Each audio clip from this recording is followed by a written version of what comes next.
Arrakastatxoa izan da urten ere Lurrama azoka. 20. urteurrena bete du laborantza Iraunkor eta Herrikoiaren festak, eta milaka lagun izan dira asteburu osoan zehar. Arratsalde on ikusentzuleok, aurtengo Lurramak eman duena eskainiko dizuegu jarraian, eta Xilabaren lehen saioa ere protagonista gaurkoan baita aktualitatea ere. Asteragoaz!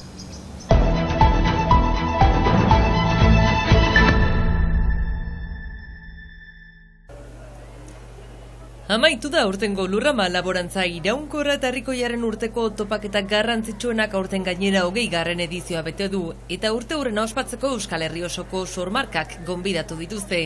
7 probintzietako laborarien produktuak izan dira aurtengo Lurraman, arrakasta handia izan duen merkatuan hain zuzen.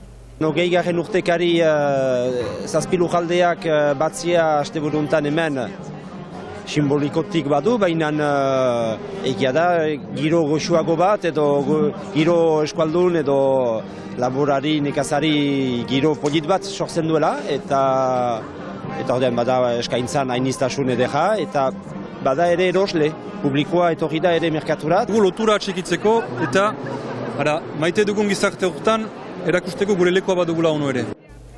Lekuko mozkinez osatutako menuak eguerdi eta gauean, hitzaldiak, merkatua eta ikuskizunak, jendetza hurbildu da biarritzera.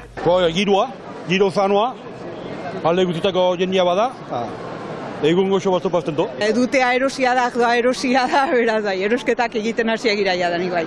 Aberastasuna da, ez gira oartzen zer dugun ondoan. Belaunaldien arteko topaketa eta transmisioa duela 20 urte Lurrama sortzen hasi zirenak ere presente. Dila 20 urte bai honan zen, eta azken urtea horreiniz beti guk abalean arduratun ginen, eta hainbestetan euriari zuen, eta geroztik lagunat ekarri zuten beraz afera. Telebistak akotzen artean eder badela gure Euskal Herriko eta laborantzan eta erakusteko, eta gainera eta aurten Euskal Herri osoa hor da. Nafarroa eta Euskadi eta bikaina da, beste ekoizlen ere ezagutza egiteko, biztan da. Gaur Lurramak markatzen ditu 20 urte, eta 20 urte hortan zehar ibiligira hemen, sinestu dulakoan. Gaurko lema da bihar ere laborari, beraz, 20 urte pasa ditu, eta uste dut hor biharko laborariek hartuko dutela geroa. 1960etik 2020 arteko datuei erreparatuta, etxalden ehuneko 57 desagertu dira. Horregatik, fokua etorkizuneko laborarietan jarri dute aurten, bihar ere laborari lemapean. Jende batzueri berdin laborantzara turbiltzeko gogua pizdezaten, eta hori lortzen bada, azkenian laborari izaiteko bidea ez da erretxa, baina bada bide bat. Izan ere, gizartearen eta lurraren arteko deskonexio handia dagoela diote laborariek. Haurrek egiten dituzten galderak, hor ikusten dugu nola deskonektatua diren errealitate laborantzari doakion errealitate hortaz. Ikusten dugu ez dakitela behi bat zer den, behi batek esnia emaiten duela, esnetik egiten dela gasnak. Animalien eritasunak markatutako urtea izan da urtengoa. Gero eta eritasun gehiago bada, bai behietan, bai ardietan, ahuntzetan, ahateetan, segietan ere bada. Baina ez badugu ikasten horikilan bizitzen, estatuak beti egiten malin badu legea hola da denak hil behar dira, laborariak desagertuko gira, ez dakiago azkuntzarik izanen, eta azkurria beharko da mundu puntatik ekarri. Eta ordean gure galdia da, eta hortaratzen gira egitura desberdinen artean, kanpoko azkuntzak leku bat ukan dezan krisi sanitario denboretan ere, eta horrendako legea araberan egokitzia. Legea bat da denendako zer gerta ere, baina guk galde egiten dugu, etxalde bakots, irrisku bakots, legea araberan ezartzia denak ezberdintzeko. Laborantza Herrikoia hiriguneetara hurbiltzeko xedea duen azokaren garrantzia aldarrikatu dute beste urte batez.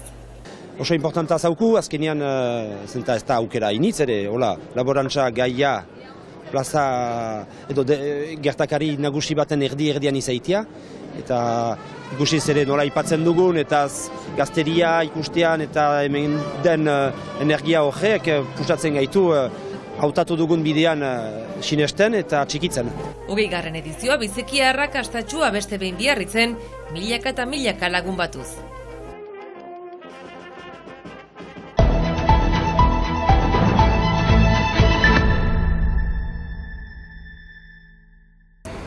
Israelekin elkarlanean ari diren enpresak salatzeko elkarretaratzeak egin dira asteburuan iparraldean.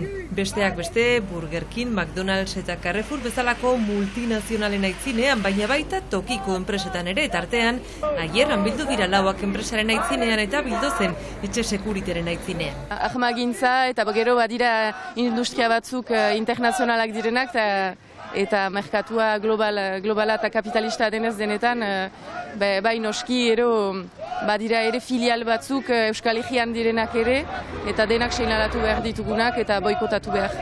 Hortarako egiten ditugu ekintza horiek. Israelekin harremanak eteteko eskatzen diete, eta herritarrei enpresa horiei boikota egiteko deia luzatu diete. Atreman guziak etetzea bai ekonomikoak, politikoak, militarrak, eta erantzukizuna ere hartzea, eta bestalde ere guk Palestinak erresistentziaren alde kokatzen gira, defendatzeko eskubidean eta posibilitatean. Azaroaren 15ean Makeara joateko deia egin dute. Iparraldea Palestinarekin sareak bigarrenez egun osoko egitaraua antolatu du. Palestinar erresistentzia laguntzeko eta elkartasuna arma gisa aldarrikatzeko. Hitzaldiak, palestinar gonbidatuak eta kontzertuak ere izanen dira.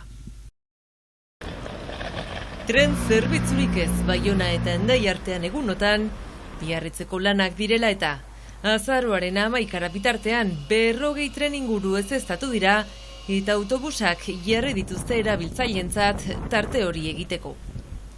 Interziteak Baionar arte soilik bidaiatuko dute egunotan eta TGV-ak Bordeletik hartu behar dira. Kasu beraz, tren zerbitzua erabili behar baduzue, lanak azaroaren lehenetik 11 izanen baitute eragina.